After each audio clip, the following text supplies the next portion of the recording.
입맞춤. 요즘 들어 야마나 슈조는 신바람이 났다. 뭐라 표현할 수 없는 따뜻하고 부드럽고 장밋빛인, 그리고 향긋한 공기가 그의 주위를 감쌌다.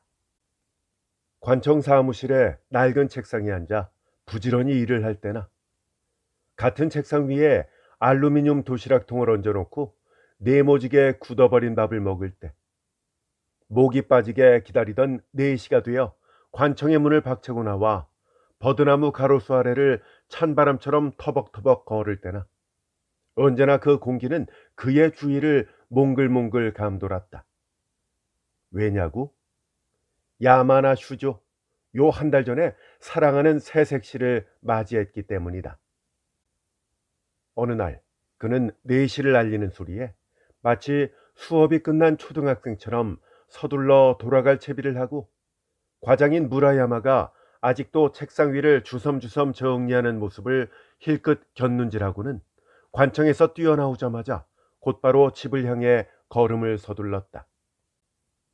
머리를 틀어 올린 오하나는 언제나처럼 화롯가에서 번듯하게 차려놓은 밥상을 앞에 두고 쿡쿡 웃으며 오독하니 앉아있겠지. 오하나는 본래 웃음이 많은 여자다. 현관문이 열리면 토끼처럼 튀어나올 준비를 하면서 이제나 저제나 내가 돌아오기만을 기다리고 있을 테지. 아이고 예뻐 죽겠네. 정확히 그렇게 생각했다는 게 아니라 야마나 슈조가 집으로 돌아갈 때의 심정을 해석하면 대강 이랬다.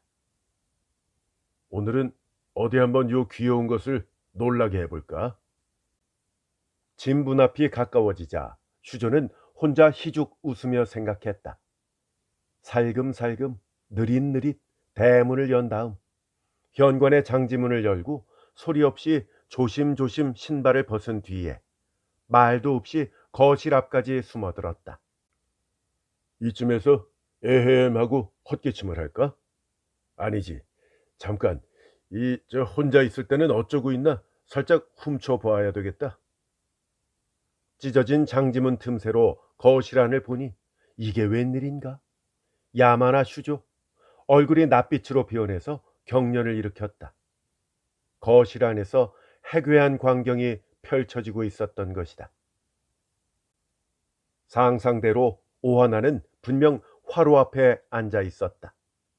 밥 보자기를 덮어놓은 상도 나와 있었다. 그러나 정작 중요한 오하나는 결코 쿡쿡 웃고 있지 않았다. 웃기는커녕 무척이나 심각한 얼굴로 울고 있나 싶을 만큼 긴장한 표정으로 사진 하나를 들고 입맞춤을 하기도 하고 끌어안기도 하는데 도저히 눈뜨고 볼 수가 없었다. 가만 보자. 야마나 슈조, 퍼뜩 짐작 가는 데가 있어서 마치 심장이 방망이질을 하는 것 같았다. 살그머니 몇 발자국 뒤로 돌아간 다음 이번에는 쿵쾅쿵쾅 발소리도 요란스럽게 다가가서 드르륵 하고 장지문을 열어 젖힌 뒤 어이 나왔어 하며 어째서 마중 나오지 않았냐는 듯 화로 맞은편에 철퍼덕 앉았다. 어머나. 짧게 소리를 지르고는 들고 있던 사진을 부랴부랴 띠 속에 감추더니 오하나는 벌겋게 달아올랐다가 창백해졌다가 갈팡질팡하다가는 겨우 마음을 가라앉혔다. 아유, 전 전혀 눈치도 못 챘네요. 미안해요. 기분 나쁘게 얌전한 말투 좀 보게. 보통 여우가 아니라고 슈조는 생각했다. 더구나 사진을 숨기는 꼴을 보니 영락이 없다. 장지문을 열 때까지만 해도 어쩌면 자기 사진이 아닐까 하고 한편으로는 자아도취에 빠지기도 했지만 사진을 숨기고 새파랗게 질리는 꼬락서니를 보니까 분명 자신은 아니다. 그 녀석 사진이 틀림없다. 과장인 무라야마의 낯짝에 찍힌 그 사진. 슈조가 이런 의심을 품는 데는 다 그만한 이유가 있었다. 새 신부인 오하나는 과장인 무라야마의 먼 친척으로 그의 집에서 오랫동안 신세를 지고 있었는데 2년이 돼서 슈조가 색시로 얻어왔던 것이다. 둘 사이에 다리를 놓아준 사람은 말할 것도 없이 그 과장이다.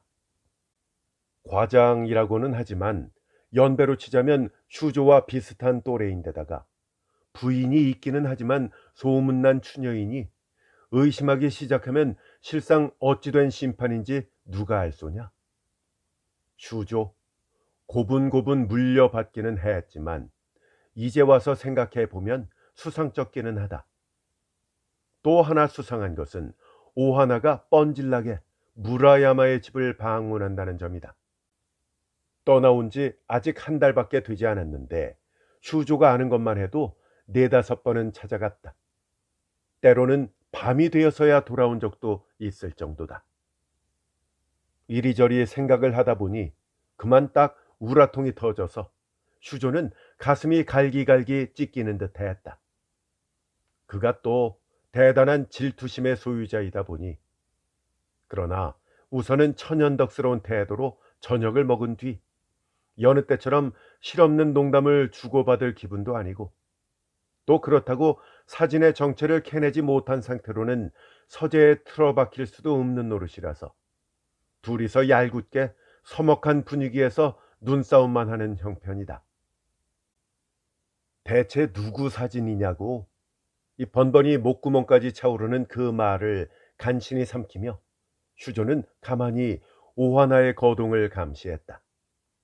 질투심이 강한 사람답게 상당히 음험한 편이라 그는 이렇게 작정했다. 잠자리에 들 때는 분명 그 사진을 어딘가에 감출 테니 지켜보았다가 나중에 찾아보리라 생각했던 것이다. 마침내 오하나가 조용히 일어서더니 슬그머니 어디론가 나갔다. 화장실과는 방향이 다르다. 아무래도 옷방에 가는 모양이다. 슈조 자체는 별 볼일 없는 말단 월급쟁이지만 집안만큼은 아버지가 무사 출신인지라 낡기는 해도 널찍한 옷방까지 있다.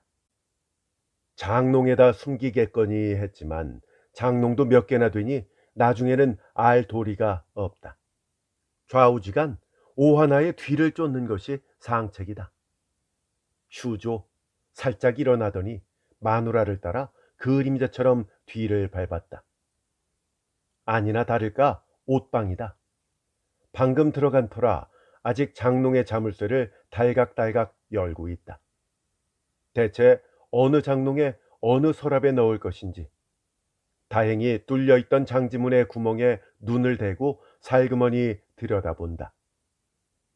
두방 겸용의 오촉 전등인데다 장지문의 구멍이 겨우 한쪽 눈만한 크기라 번번이 방향을 잘못 잡았지만 어쨌든 입구 정면에 위치한 장롱 위에 왼쪽 끄트머리 서랍이라는 것만은 알아냈다. 오하나의 뒷모습을 보니 그 서랍에 물건을 던져놓고 탁 하고 닫더니 서둘러 이쪽으로 나올 모양이다. 들켰다가는 큰일이다 싶은 슈조. 원래대로 거실로 도망쳐 와서는 담배 한 개비에 불을 붙이기가 무섭게 입에 물더니 뻐끔뻐끔하며 시침을 뚝 뗐다. 그리고 두 사람은 한동안 눈싸움을 했지만 언제까지 그럴 수야 있나. 누가 먼저랄 것도 없이 입을 열어 무미 건조한 잡담을 두어 마디 나누는 사이 어느새 9시다. 슈조 꿍꿍이가 있다 보니 평소보다 조금 이르기는 하지만 서둘러 자리에 누웠다. 한편 그날 밤 깊은 시간 오하나의 숨소리를 확인한 뒤 괜찮다고 생각했는지 슈조는 벌떡 일어나서 잠옷 앞서풀 여미고 살금살금 침실 바깥으로 나갔다. 가는 곳은 당연히 옷방이다. 겨우 도착해서 저녁에 염탐해둔 정면의 장롱 위 맨 왼쪽의 서랍을 두근두근 하면서 열어보니까 있구나, 있어. 괜한 의심이 아니었다. 10여 장의 크고 작은 사진들 맨 위에 기분 나쁘게 저음자를 빼고 있는 무라야마 과정의 상반신이 찍혀 있다. 그래도 혹시 몰라서 떨리는 손끝에 힘을 주고 한 장 한 장 사진들을 살펴보았지만 남자 사진이라고는 딱 하나 무라야마. 나머지는 모두 오하나의 식구들 사진뿐이다. 더 의심할 것도 없다. 분명하다. 요걸 어째 줄까? 원통함과 추위 때문에 슈조는 달달달 몸을 떨며 이를 갈았다. 다음 날 오하나가 내미는 도시락통을 아무 말 없이 낚아챈 슈조. 몹시 서둘러서 관청에 출근했지만 동료들의 얼굴만 보아도 부하가 치밀어 참을 수가 없다. 쥐꼬리만한 월급이 아쉬워서 과장 앞에서 굽실거리고 있다 싶으니 이놈이고 저놈이고 간에 모조리 두들겨 패고 싶다. 인사도 하지 않고 자리에 앉더니 불퉁한 얼굴로 입에 자물쇠를 채운 채 벌겋게 핏발선 눈으로 아직 출근하지 않은 과장의 책상을 노려보았다. 이윽고 발랄한 양복 차림의 과장이 커다란 서류 가방을 겨드랑이에 끼고 출근했다. 일동이 자리에 앉은 채 인사를 하자 가볍게 응수하며 자리에 앉는다. 책상 위에 가방을 탁 하고 내리는 소리가 들린다. 슈조는 물론 인사 따위 하지 않는다. 태울 듯한 눈동자로 쏘아보기만 할 뿐이다. 무라야마 과장 한바탕 책상 정리가 끝나자 에헴하고 기침을 하더니 하필이면 저 야만하군 잠깐만 하고 부른다. 슈조는 어지간하면 대답을 하지 않을까도 싶었지만 차마 그리는 못하고 마지못해 자리에서 일어나 과장 책상 앞까지 갔다. 하지만 무슨 일이십니까? 같은 입에 발린 소리는 하지 않는다. 뚱한 얼굴로 멀뚱히 서 있다. 과장은 아무것도 모르는 터라 평소대로 잔소리를 시작한다. 자네, 이 통계는 뭔가? 이 가장 중요한 평균이 안 나와 있잖아. 어? 자네 말이야, 자네. 살펴보니까 그 말 맞다나 자신의 실수다. 평소 같으면 두 말 없이 물러났겠지만 오늘은 그럴 수가 없다. 심사가 배배 꼬여 있다. 대답도 하지 않고 상대를 뚫어져라 노려본다. 자네, 이 통계를 어떻게 생각하나? 통계만 열심히 늘어놓은 걸 어디다 써? 평균율이 필요하다고, 평균. 그 정도는 알 텐데 왜 그래? 그렇습니까? 슈조, 별안간 깜짝 놀랄 만큼 큰 소리를 버럭 지르더니 서류를 획 낚아채고는 그대로 자신의 자리로 돌아갔다. 심심풀이 삼아 이제부터 한바탕 설교를 할 참이던 과장님, 눈만 꿈뻑꿈뻑. 한편 집으로 돌아온 슈조, 무언가를 열심히 쓰기 시작했다. 기특하게도 통계를 정정하나 싶었더니 그것이 아니다. 백지를 한 장 펼치더니 굵직한 글씨로 맨 처음 쓴 것은 사직서다. 당황한 과장 앞에 초등학생의 글씨 연습 같은 커다란 글자에 사표를 내던지고 속이 후련해진 슈조는 아직 오전 11시밖에 되지 않았는데 의기양양하게 걸어서 집으로 돌아왔다. 오하나, 잠깐 여기 와봐. 화로 앞에 쿵 하고 앉더니 자, 이제부터 단판이다. 어제 저녁 일이 있어서 오하나는 아주 흠칫흠칫 떤다. 어머나, 벌써 오셨어요? 어디 불편한 데라도? 아니, 몸은 괜찮아. 나 오늘부터 관청 때려치웠어. 그런 줄 알라고. 이 관청을 그만둔 이유는 그 무라야마랑 충돌이 있어서야. 오늘 이후 무라야마 집에는 걸음을 딱 끊도록 해. 이건 기필코 지켜주었으면 좋겠어. 어머나 까지는 말했지만 다음 말이 나오지 않는다. 아참, 그리고 당신 무라야마의 사진 갖고 있겠지? 잠깐 그것 좀 가지고 와봐. 슈조는 태연스레 말했다. 남편의 기세가 워낙 험악한지라 거절할 수도 없다. 오하나는 마지못해 예의 그 사진을 들고 온다. 슈조는 그것을 오하나가 보는 앞에서 아주 미워 죽겠다는 듯이 갈기갈기 찢더니 화로 속에 던져 넣었다. 그런 다음 이제 모든 것이 바로잡혔다는 표정을 짓는다. 이렇게까지 나오는데 오하나도 눈치를 못 챌 수가 없다. 아하, 그 일 때문이구나 하고 상황을 파악했다. 좌우지간 남편 입에서 나오는 말부터 드러나 보고 이야기하자 싶었다. 여자란 본래 깜찍한 생물인지라 토라져 보기도 하고 울어 보기도 하며 온갖 술책을 다 부린 끝에 결국 염탐건을 토설하게 만들었다. 어때? 이제 할 말 없지? 사진을 숨긴 장소까지 알아냈으니 네가 뭐라 변명하든 자신에게 빈틈은 없을 터였다. 슈조, 승리자나 된 양 한결 차분해져서는 오하나를 살핀다. 그러자 오하나 엉엉 엎드려 울 줄 알았더니 그러기는커녕 기가 막히게도 벼랑간 쿡쿡대며 웃는 게 아닌가. 아유, 무슨 일인가 했더니 당신 너무하네요. 무라야마 씨와 나를요? 당신도 꽤나 의심이 많은 사람이네요. 그 사진, 그거 저기 당신 사진이었어요. 그렇게 말을 마친 오하나 갑자기 새빨갛게 달아올라서는 얼굴을 가렸다. 내 사진이라고? 내 사진이라니 말도 안 되는 소리. 구렁이 담 넘어가듯 속여 넘길 셈인지 모르지만 안 통해. 이 분명히 옷방까지 미행을 해서 숨기는 장면을 보아두었으니까. 그 서랍에는 무라야마의 사진 말고는 내 사진은커녕 남자 사진은 한 장도 없었잖아. 그러니까 더 이상하죠. 사진이 그렇게 많았을 리가 있나요? 틀림없이 당신 잠이 덜 깼던 거예요. 당신 사진은 딱 한 장만 서랍 속의 문가반에 소중히 보관해 두었는걸요. 대체 당신은 어느 서랍을 본 거예요? 정면 장롱 위에 왼쪽 끄트머리 서랍이지. 어머, 정면이라고요? 그거 이상하네. 제가 어제 당신 사진을 넣은 것은 왼편에 있는 장롱이었어요.